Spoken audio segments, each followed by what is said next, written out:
Hello, I'm Daisy. I'm 6 and I'm very bossy, she said. Hello, the children cried. Hello, Daisy cried. And finally it was Stephanie's turn. Hello, I'm Stephanie and I'm 6. Hello, Stephanie, the children cried. Soon the greeting was over. Well, now that I know all your names, it's time to learn how to greet each other, said Ava May. There are more ways to greet people instead of saying hello, Stephanie asked. Ava May explained that there are lots of different ways to say hello. For example, people in different countries greet in different languages, and people bow and curtsy to royalty. And some people do sign language. What's sign language? Asked Justin. Sign language is when people use their hands to talk, said Ava May. Lucy mentioned a friend named Gary who used sign language to talk to others back in the orphanage. Wow, we have an expert here, said Ava May. That made the children giggle, and Ava May had another idea, so it was time to get into a circle. Are we going home? Asked Daisy. No, darling, we're off to see the Queen, said Ava May. As they got into a circle, the children got very excited, and Ava May explained that they must behave, and when the Queen arrives, the girls must curtsy and the boys must bow their heads. So they counted to 3, and Ava May raised her arm again. And before they knew it, they were outside our palace. Look, our clothes have changed, cried Lucy. Lucy wore a blue gown, and the twins wore pink gowns, and the boys wore a suit with a bow. Oh, look, the Queen is coming, said Ava May.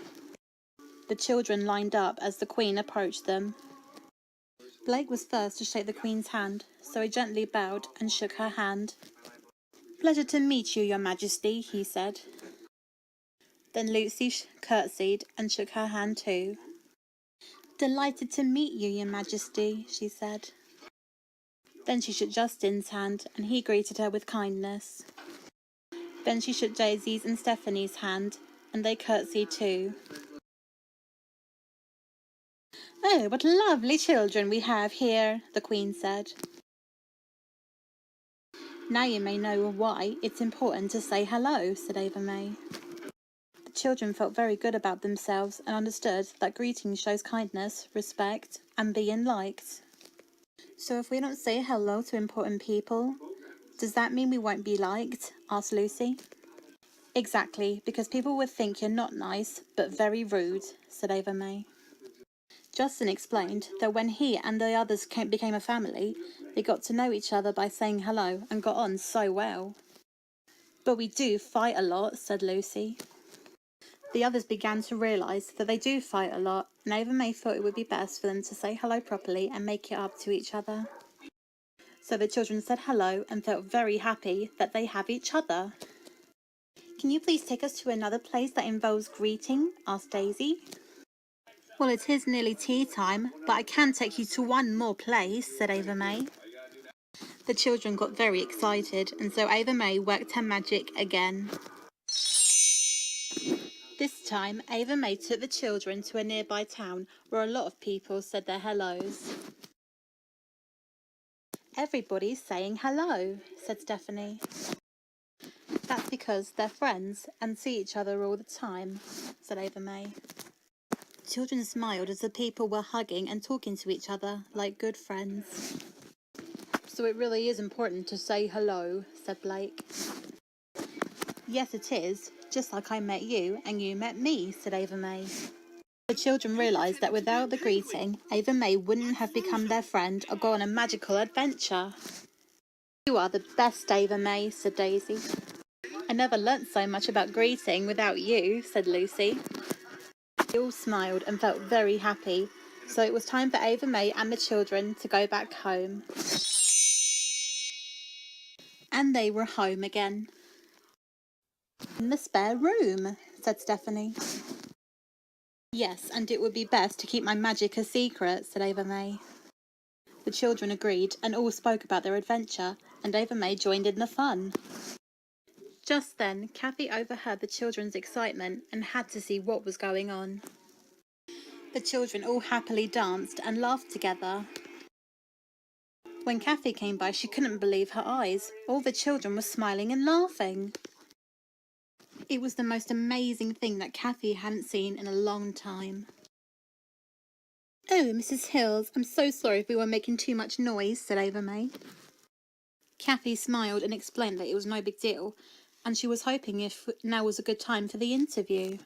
"Mummy, can Ava May stay and be our nanny?" Daisy asked excitedly.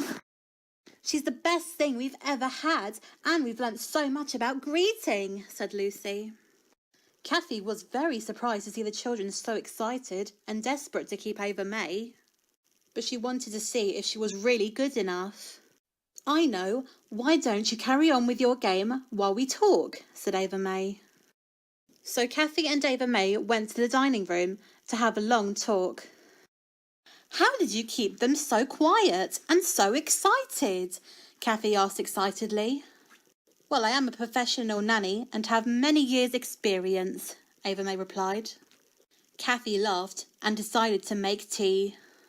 "Oh, no, you sit and I'll make tea," said Ava May. Kathy didn't want any trouble, but Ava May insisted. "The children like spaghetti and tomato soup," said Kathy. "Spaghetti and tomato soup it is," said Ava May. Kathy couldn't believe how brilliant Ava May is and had a good feeling that she'd be perfect. "So, how long have you been a nanny?" asked Kathy. "I can hardly remember. It's been a very long time," said Ava May. Kathy laughed and thought she must be very professional. "I've never seen the children so happy together in such a long time," Kathy said.